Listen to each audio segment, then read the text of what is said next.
जाति बड़े धर्मात्मा थे।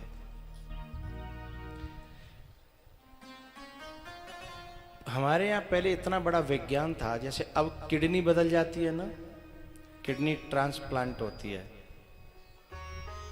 ऐसे ही पहले ऋषि मुनि उम्र बदल देते थे। जैसे जाकी किडनी वाके अंदर, ऐसे ही पहले ऋषि मुनि कर देते थे कि इसकी उम्र इसको लेकर के दे देते थे। तो जो राजा ययाति थे ना, उन्होंने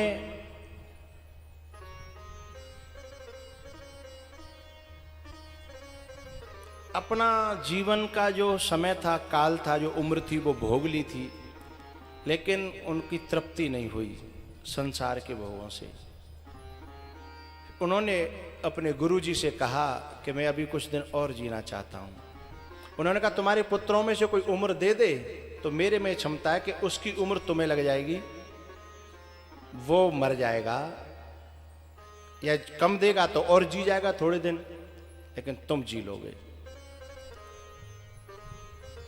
पुत्रों से बातें हुई तो एक पुत्र तैयार हो गया। उसने कहा कि आपका ही जीवन दिया हुआ है, यदि आपके काम आ जाए तो इससे ज्यादा सौभाग्य की बात क्या होगी, इसलिए आप ले लीजिए। तब उम्र ली और बहुत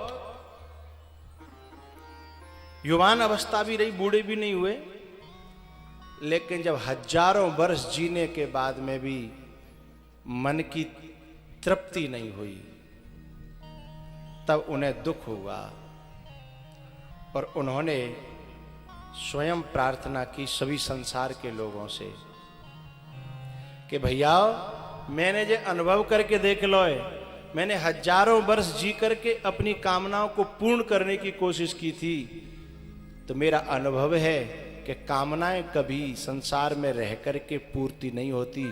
कामनाएं तो सत्संग में जाकर के शांत हो जाती हैं, और ज्यादा दिन सत्संग करो तो नष्ट हो सकती हैं। न जातु कामः कामना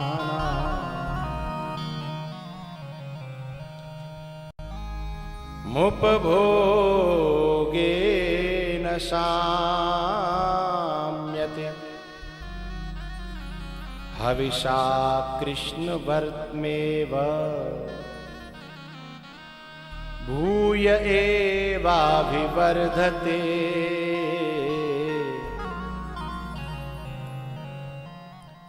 हवन करते हैं ना, हवन, उसमें घी और सामग्री डालते चले जाएं तो कितने कुंटल सामग्री होने दें, आग शांत नहीं होगी।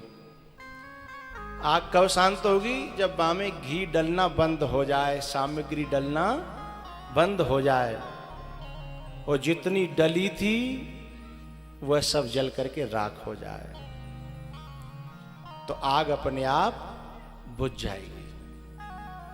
वही कह रहे हैं ये ययाति जी महाराज कि न जातु कामः कामानाम उपभोगे न शाम्यति। हम सोचें यहां में इतने बड़े बूढ़े बैठे होंगे कि जिनके पास पहले साइकिल ही नहीं आती,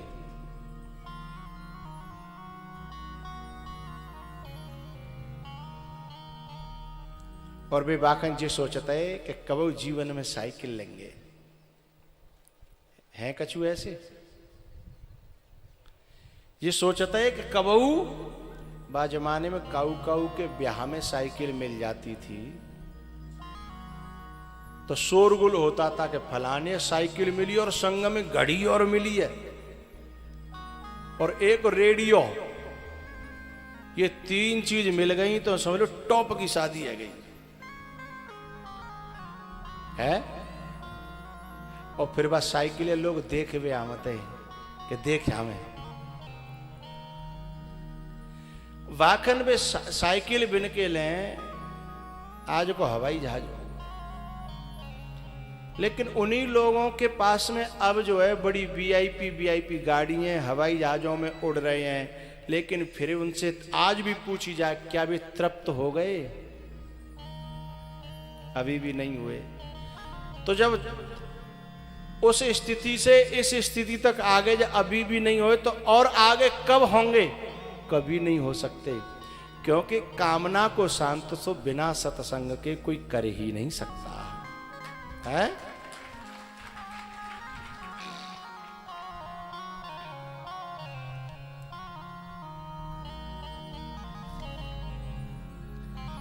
यत् पृथिव्यां बृहयवं हिरण्यं पशवः स्त्रियः न दुह्यन्ति मनः प्रीतिं पुंसः काम हतस्यते।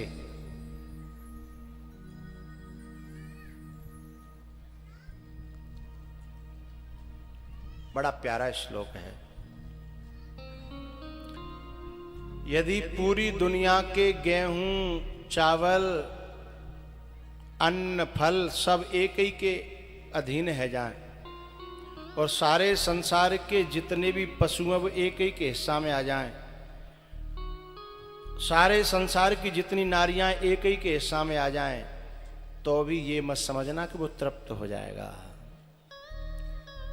ये जो मन है ना, ये बहुत, इसका बहुत ज्यादा तृष्णा है इसके अंदर।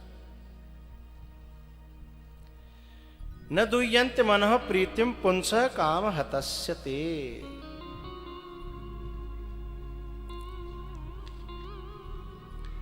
राजा ययाति की कथा हमको यही उपदेश देती है